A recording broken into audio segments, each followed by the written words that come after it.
Hi guys, Vipin here. Uh, let's continue about public finance. Little bit left in this unit.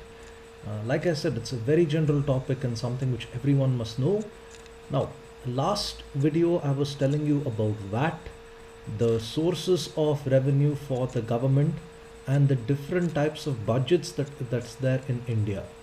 Okay, in this video we'll talk about the planned expenditure, the unplanned expenditure, and public debt. Okay, so let's get started off with planned expenditure. Planned expenditure, like the name says, this is already part of India's budget. The government has previously allotted a certain amount of money for every category. Okay, so that's what you here refer to as planned expenditure. The first one there are economic services. Now, if the government wants to go about putting up, say, an irrigation project, they would have already put this across in the budget saying that an irrigation project of so many acres is going to cost us so many crores. Now, there is an economic service that they are doing. Okay. Other examples of economic services include, say, the construction of dams, laying out of highways, the tarring of highways, the construction of highways, all that gets categorized as economic services. Okay. Other activities which are considered planned: social services, the various poverty alleviation programs that you have come across in the previous unit. Now all that gets categorized as a social service. Okay. Then general services. General services include those, for example, say the government of India is required to run different prisons. Okay. Now the running of these prisons in fact is a very expensive task.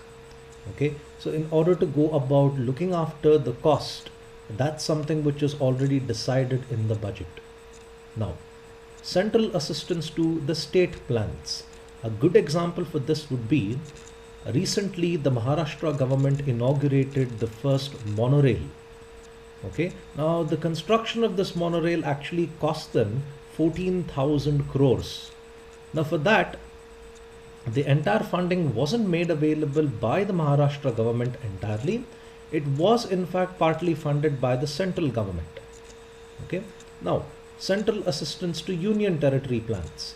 Union territories don't have a government per se to look after the costs and look after the budget. So here you have the central government that allots resources for this particular part of India. Okay. Now, apart from planned expenses, the other type of expenses you come across are the non-planned expenses. The first one there is civil expenditure. A good example for civil expenditure would be maintaining law and order. Now, if you consider situations in India where you would come across riots happening, okay, when riots go about happening, you don't really know when it might actually occur and to what extent it might go about happening. In that case, the government needs to bear the cost. If, say, a policeman ends up getting injured, the cost of rehabilitating him, the cost of repairing property which has been damaged, all that is something which the government needs to bear. So if you're come across people protesting by burning down buses or in fact damaging trains, remember it's the taxpayers' money which is in fact going to be used in order to fix what has been damaged. So in fact you are creating a loss to the government if you go about protesting and disrupting law and order in the country. Other cases for civil expenditure. Now when you come across, say for example, let me consider a morbid example here, that would be a murder. Let's consider the Arushi murder trial that happened in New Delhi. Now in that case, the Talwar family had lawyers who were fighting from their side, and the state of Delhi was fighting from their side as well. The state of Delhi, the Attorney General, if I'm not wrong, he gets a salary by the Delhi government. Now, they are paid depending upon how many cases they have and the volume of work they have. So when the volume of work changes, the amount of income they earn in fact varies. Hence, that's a case of civil expenditure which is considered non-planned. Moving on, defense expenditure. India's defense expenditure is in fact increasing continuously. The reason being, of course, our neighbors are not so friendly with us. We already have issues with Sri Lanka. We've always had issues with Pakistan, and now even China is slowly starting to be a threat for us. I really hope we don't end up getting into another war with any of these countries, because it's going to impact our resources significantly and hamper the growth of this country when you come across a situation like war. Okay. Interest payments. Now, why is interest payment being categorized as a non-planned expenditure? Isn't interest rate fixed? Not really. If you consider a type of security which is issued by governments, which are called as gilt-edged securities, the interest rate on a gilt-edged security is in fact linked to inflation. Now, if I have a bond which I bought from Government of India by paying 1 lakh rupees, and the interest payment on that is linked to inflation, in other words, they're actually referred to as a gilt-edged security. If inflation were to be, say, 7%, I would be getting 7% on 1 lakh rupees. However, inflation goes up to, say, 10%, I would be getting 10% as the rate of interest for my investment. Hence, they categorize that as a non-planned expenditure. Not all the time do you come across interest payments to be fixed. Then, subsidies. In recent news, you came across how Government of India changed the rules for LPG subsidy. Previously, they said 9 cylinders in a year will be subsidized. However, now the new rule has 12 cylinders in a year which will be subsidized. Okay. Now, subsidized products are those wherein the part of the cost which the end consumer needs to pay is in fact borne by the government. Some heavily subsidized commodities include diesel and kerosene. There are other commodities as well which are subsidized, which the common man doesn't really use to a large extent. Farmers, for example, when it comes to buying farm equipment or even fertilizer, all that happens to be something which the government pays for in small amounts, and hence they are called as subsidized. Then you have loans and advances. Now, in the recent news, the Maharashtra government again requested funds from the central government because they wanted to upgrade the infrastructure within the state. Mumbai alone is going to get several hundred crores for infrastructure development. Now, this is a case where Government of India didn't really plan this in the budget of 2013. Now Maharashtra government has requested them funds for the sake of development, and hence that gets categorized as a non-planned expenditure. Now, moving on to debt. Public debt here refers to borrowings from the government. Okay, where does the government actually borrow money from? Remember, I'm using the word borrow money. Now, when I say borrow money, the government is obligated to repay this. The first case you would come across there is internal debt. Now, the total value of internal debt in the country is little over 48 crores as of 31st March 2013.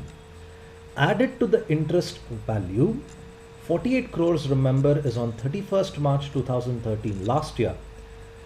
The amount is required to be repaid in 31st of March this year. 48 lakh crore is now going to come to a value of 54 lakh crore. That's the amount of money Government of India has borrowed from its citizens. Okay. External debt. External debt is the amount of money Government of India owes to other countries. Could be America, could be Japan. In fact, when I told you the monorail which has been built in Mumbai, the funding of the monorail has been partially provided by the Japanese government. Now, in that case as well, that gets categorized as external debt because it is something which we are borrowing from another country. The total value of external debt which India has to repay as of 31st March 2014 is about $172 billion. Okay, $172 billion. Okay. Other liabilities of public debt. Now, for example, if I were to consider Provident Fund. Let me tell you what Provident Fund is, and I'll link it up to how Government of India owes us money on that regard. If you're a salaried individual, a part of your salary is in fact deducted and the equal contribution has been made by your employer, and the amount of money goes to a Government of India account. This is what people refer to as Provident Fund. Now, to open a provident fund account, you need not be a salaried individual. Anyone can open a provident fund account. It's also known as a public provident fund account. This is a way in which you can mandatorily force an employee to go about saving money. How it works is, in my case, if I'm not wrong, around 1,000 rupees is deducted from my account, and my employer also contributes 1,000 rupees from his account. So I'm forced to save 2,000 rupees every month. Now, this amount of money goes to the Government of India Public Provident Fund account, and I'm able to earn an interest rate of 8.75% per annum. This is what they refer to as other liabilities, and the major one here includes Provident Fund.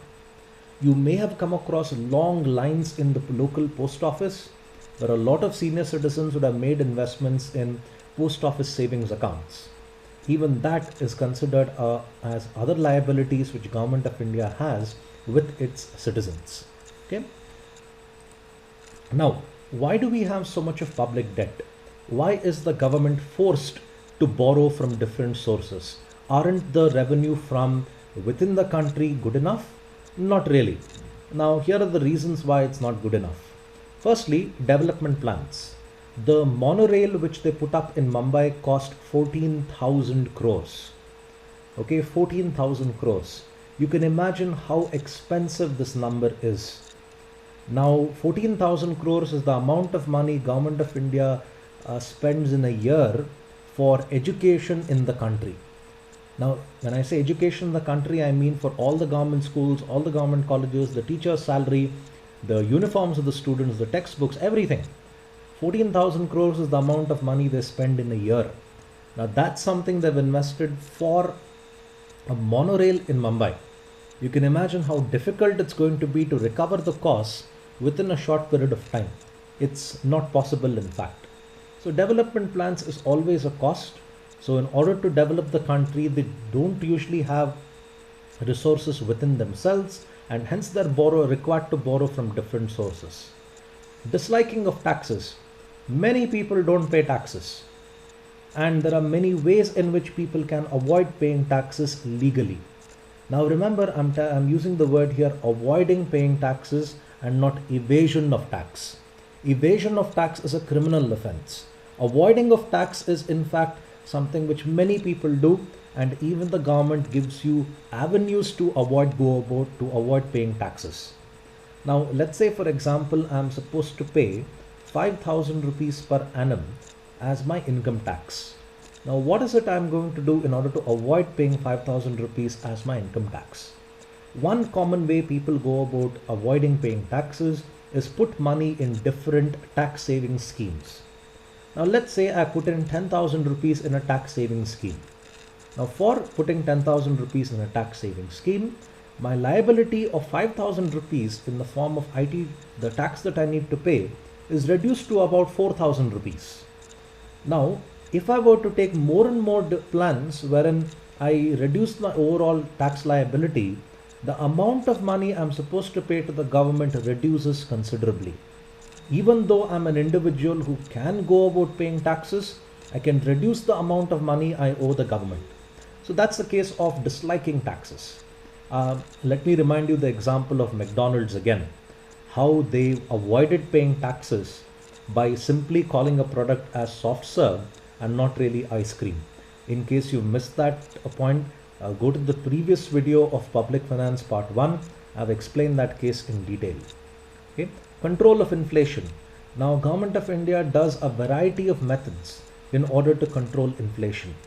One of the methods that they do, which is quite common to control inflation, would be to hike the rate of interest. Okay. Now, previously it was RBI which would hike the rate of interest, that is the interest that is there on loans. Now, however, the respective banks have got the authority to increase or decrease the rate of interest on loans. Now, let me take an example here. When I go about taking a loan from the government, I'm in fact contributing to the economy of this country. How does that work? Now, I'm interested to buy a car. Now, the current rate of interest, I'm assuming, is say 10% on an automobile loan. 10% according to me is very affordable. I go ahead with an automobile loan. Money from my pocket now goes to the bank because I'm repaying this loan. The bank in fact circulates the money into the economy, and when more and more people like me apply for a loan, there is more money available in the economy. Now, if I were to see a spike in the interest rate, the government in fact sees the interest rate, the inflation in fact doing badly, and they in fact indirectly hint the banks to hike the rate of interest. 10%, in fact, the bank shoot it up to say 12%. If it were to go to 12%, a lot of people, myself included, would think twice to go for an automobile loan. So what happens there? The amount of money in circulation reduces, and therefore the government doesn't have enough money in order to go about looking after the different costs, and hence they're required to borrow from different sources for that. Then low taxable capacity. I am one of the very few people who pay income tax. Now, why do I say that? We are a population of 1.21 billion. 1.21 billion people in the country. Okay, and how many people in this 1.21 billion go about paying income tax? Okay, the number of people who pay income tax in this country is just 33 million. 33 million people. 33 million people doesn't even equal to 3% of this entire country. So that's how low we're talking when it comes to the taxable capacity. I told you in a previous video, the minimum amount of exemption that you would get, the income tax slab, starts at 2 lakh rupees. Meaning if you're earning 2 lakh rupees, you need not go about paying taxes. Most of India doesn't earn that limit. In other words, we are very low in terms of our earning capacity, that the IT law doesn't even look at us and go about asking any tax money from our side. Then, mounting defense expenditure. I already told you how we are facing threats from China and from Pakistan quite regularly, and we need to mount our defense in order to show them who's boss.